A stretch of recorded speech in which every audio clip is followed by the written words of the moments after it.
Yes, nisema alhamdulillah rabbil alamin kwa kupewa pumzi tena na kuwa nanyi mashabiki wa Bongo Flava. Bwana, leo nimemletea wasanii ambao wamefanya vizuri katika mziki wa Bongo na bado wanaendelea kufanya vizuri. Wewe kama shabiki wa Bongo Flava ungependa kwenda na msanii gani ambaye ameachia nyimbo ambazo zimekubamba sana katika mziki huu wa Bongo Flava? Wewe kama shabiki wa Bongo Flava, naomba uweke comment yako hapo chini niweze kupita nayo.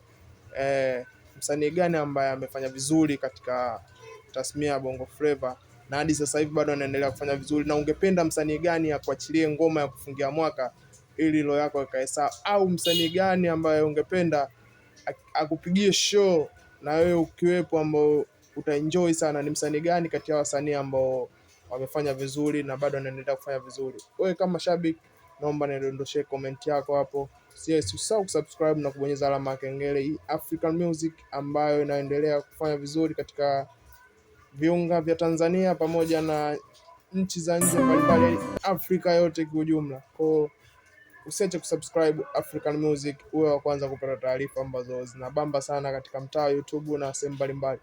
Kwa wewe kama shabiki wa Bongo Flava, kazi hiyo hapo nimekuletea. Naomba uniwekee comment hapo katika video hii tuweze kupita nayo, tujue ni msanii gani ambaye amekubamba katika mziki wa Bongo Flava mpaka sasa hivi bado anaendelea kubamba, na ungependa msanii gani aachie ngoma ambayo itakufanya ufurahi na umefunga mwaka vizuri, ikiwa ni Disemba. Usisahau kusubscribe na kubonyeza alama ya kengele. Hii ni Disemba, kwa funga mwaka vizuri. Subscribe, bonyeza alama ya kengele.